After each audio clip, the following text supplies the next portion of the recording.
বেকার ভাতা নয়, শিল্প চাই, চাকরি চাই, এমন দাবিতে পায়ে হেঁটে রাজভবনের উদ্দেশ্যে পদযাত্রা চাকরির প্রার্থী যুবকদের। বেকার ভাতা চাই না, শিল্প চাই, চাকরি চাই, এমন দাবিতে পশ্চিম মেদিনীপুরের জঙ্গলমহল ঝাড়গ্রাম থেকে পায়ে হেঁটে রাজভবন অভিযানের পথে রওনা যুবকদের। দেখা করবেন রাজ্যপালের সাথে। পাঁশকুড়ার মেচুগ্রাম হয়ে পায়ে হেঁটে রাজভবনের উদ্দেশ্যে চলেছেন চাকরি প্রার্থী বেকার যুবকরা। রাজভবন যাওয়ার পথে বিভিন্ন জায়গায় রাত্রি যাপনও করেছেন তারা। এক প্রকার নিজেদের ভবিষ্যৎ সুনিশ্চিত করতেই পশ্চিমবঙ্গ ছাত্র যুব সমাজের উদ্যোগে সংকল্প যাত্রা যুবকদের। আপনারা যে হেঁটে যাত্রা করছেন, মূলত কি উদ্দেশ্য নিয়ে? আজকে বাংলার ঘরে ঘরে শিক্ষিত যুবকদের বিশেষ করে কর্মহীন করে তুলে বেকার বানিয়ে তাদেরকে ছাগল মুরগির দামের রেটে 500 টাকা করে দেওয়া হচ্ছে। এটা বাংলার যুব সমাজকে, ট্যালেন্টকে অসম্মান করানো, আমার বাংলার যুবকদের অপমান করানো। তার জন্য আজকে আমরা সেই অপমানের বিরোধিতায়, বেকারত্বের বিরুদ্ধে আজকে আমরা রাজভবন পর্যন্ত ঝাড়গ্রাম থেকে পায়ে হাঁটা শুরু করেছি। রাজভবন পর্যন্ত পৌঁছাবো। আজকে আমরা মেচুগ্রামে পৌঁছেছি। আপনার নাম? আমার নাম পুলকেশ পণ্ডিত, একজন বেকার, বাংলার একজন বেকার যুবক।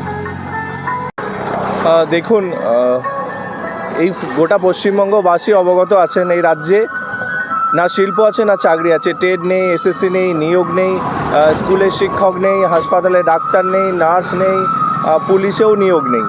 তারপরেও শুধুমাত্র এই রাজ্যের বেকার যুবকদের ইশতেহারের একটা ভোটের অংশ ব্যবহার করার উদ্দেশ্যে উনি কি যুবসাথী ঘোষণা করলেন। এইটাই এই বাংলার শিক্ষিত বেকার যুবকদের মনে প্রচণ্ড আঘাত করেছে।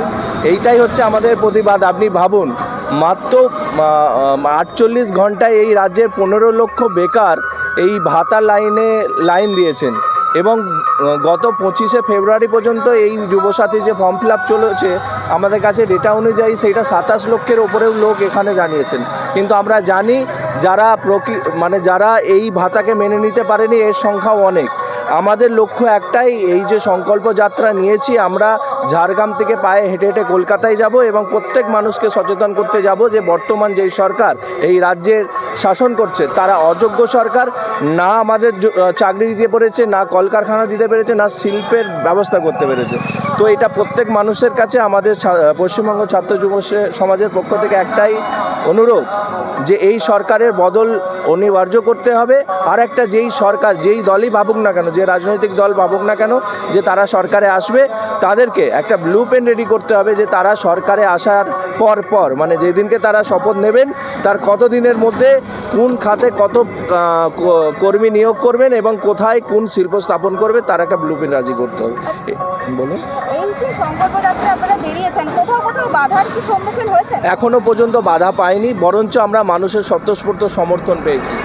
আমাদের তো সীমিত অর্থ সেইটা নিয়েও হয়নি, লোক আমাদেরকে খাবারের জন্য অফার করেছে, ইভেন আমরা খেয়েছি, জল দিয়েছে, ফল কিনে দিয়েছে, যেটা আমরা মানুষের মধ্যে সাড়া পাচ্ছি। তবে আমরা বুঝতে পারছি রাজ্যের মানুষ ভয়ে আছে, প্রকাশ্য মুখ খুলতে পারছেন না, কিন্তু আমরা এখনও পর্যন্ত বাধার মুখে পড়িনি।